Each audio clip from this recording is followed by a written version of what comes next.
nama saya Tato Priasmanto. Saya seorang fashion designer atau perancang busana dari Kota Magelang, Jawa Tengah.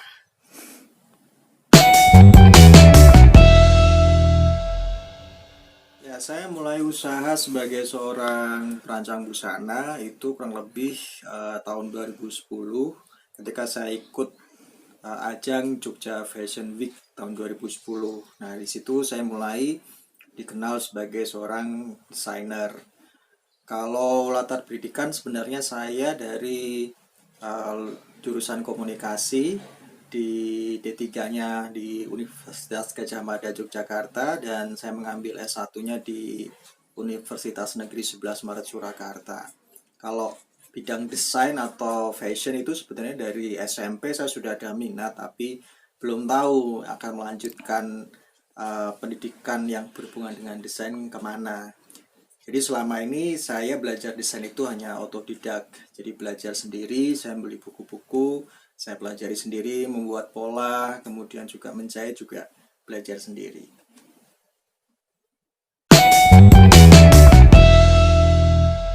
Ketertarikan saya di dunia fashion itu sebetulnya sudah dari SMP ya. Kebetulan bapak saya itu dulu bisa jahit menjahit tapi bukan penjahit. Jadi dari kecil itu sudah melihat terbiasa melihat bapak membuat baju.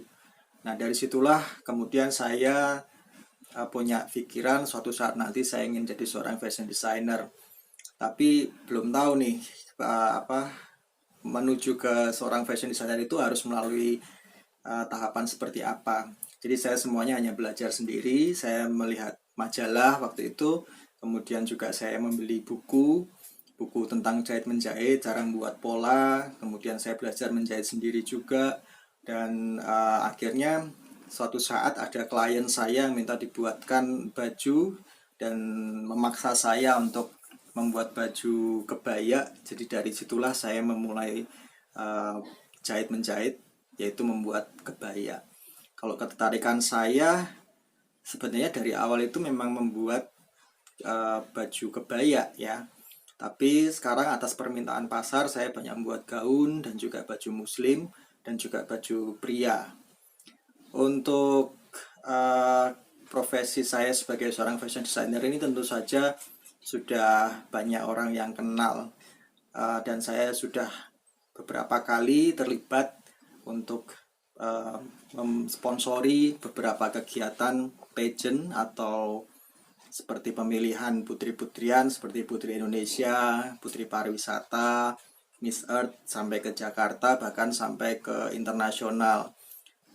Yang pernah saya buat itu adalah nasional kostum untuk pemilihan Putri atau Miss Tourism Internasional, dan juga ada pemilihan Miss World University, waktu itu ada di Korea. Selain itu saya juga terlibat di pageant lokal seperti Duta Wisata, kemudian Putri Indonesia Jawa Tengah, kemudian juga Putri Indonesia Yogyakarta. Dan yang paling membanggakan buat saya itu selain saya bisa memberikan support terhadap peserta dari Indonesia di ajang pageant internasional, juga karya saya beberapa kali pernah tampil di luar negeri seperti di Kyoto, Jepang, kemudian di Rio de Janeiro, Brazil, kemudian juga di Athena, itu dimana saya mengangkat tekstil tradisional Indonesia yaitu batik untuk ditampilkan di kota-kota tersebut. Dan itu buat saya merupakan satu kesempatan yang luar biasa, bisa menjadi inspirasi untuk semua orang terutama di dunia fashion baik di nasional maupun internasional, dan menunjukkan bahwa batik Indonesia itu juga bisa tampil tidak kalah dengan tekstil-tekstil yang ada di luar sana.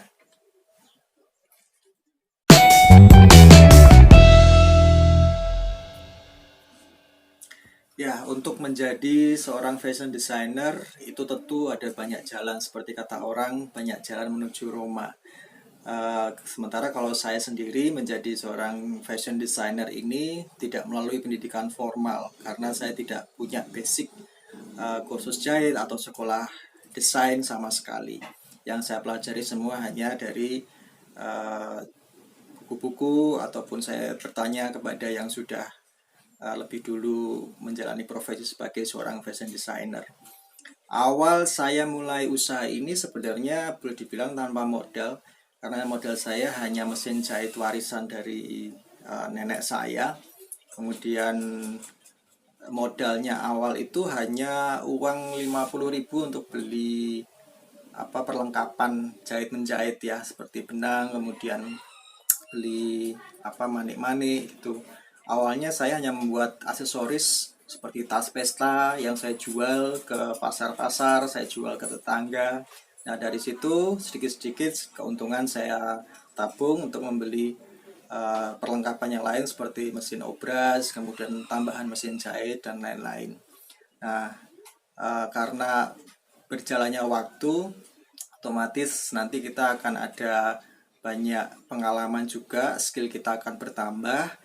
Nah, dari situlah kemudian saya bisa berani untuk membuat berbagai macam item busana, tidak hanya baju basic saja tapi sudah mulai ke gaun, kemudian ke baju muslim, baju pengantin, kemudian juga ke baju-baju yang lainnya.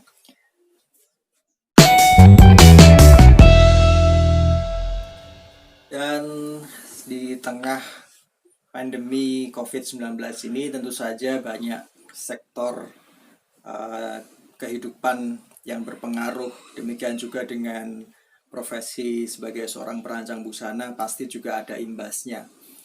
Dan untuk mengantisipasi tentu saja kita harus berpikiran kreatif bagaimana untuk kita bisa bertahan. Kebetulan saya ini membuat beberapa desain seperti yang ada di belakang saya. Ini ada baju pengantin, kemudian juga ada baju pesta, kemudian juga ada gaun seperti ini. Ini yang saya buat untuk klien saya. Dan pada saat pandemi COVID ini tentu saja orderan semacam ini sudah berkurang bahkan sampai 80%. Ketika orang sudah akan punya hajat itu kemudian membatalkan acaranya, otomatis mereka juga akan membatalkan orderannya. Oleh karena itu kita sebagai seorang desainer harus kreatif, jangan putus asa meskipun tidak ada orderan. Saya pribadi membuat beberapa item yang bisa digunakan meskipun saat pandemi. Misalnya saya berkreasi dengan kain-kain sisa. Seperti ini saya buat masker dari kain batik. Ini saya jual. Ya, ada bermacam-macam masker di sini. Ya. Kemudian kebetulan saya punya hobi yang masih ada hubungannya dengan dunia fashion, tapi juga dengan hobi saya yaitu boneka. Jadi saya membuat baju-baju boneka seperti ini. Ini namanya boneka Blight. Nah, saya dari kain perca ini saya buat baju-baju boneka dan saya jual ke kolektor-kolektor boneka yang ada di Indonesia maupun di luar negeri. Karena mereka meskipun saat ini sedang kena pandemi pun juga waktunya kan jadi banyak mereka punya banyak waktu untuk bermain dengan koleksi mereka, dan pasti mereka daripada bosen mereka pasti akan mencari barang-barang untuk hobi mereka masing-masing. Untuk Anda yang ingin melihat hasil karya saya, bisa melihat Instagram saya di Chrysantium_C-label ya. Jadi Chrysantiumnya pakai C di depan, Chrysantium_C-label itu di Instagram. Kemudian kalau mau lihat di link YouTube, koleksi fashion show saya juga ada. Keywordnya Chrysantium, nanti akan keluar foto video fashion show saya. Kemudian juga kalau ingin konsultasi langsung bisa saja untuk Anda yang ada di area Magelang dan sekitarnya, Jogja juga bisa. Silakan datang saja ke alamat workshop saya yang ada di Melati Purna D41 Mertayudan Magelang, atau di daerah Kledoan Butik Mase yang ada di Jogja. Baik, terima kasih sudah menyaksikan video ini. Semoga apa yang sudah saya sampaikan tadi bisa memberikan informasi dan inspirasi, juga manfaat untuk Anda semua. Terima kasih.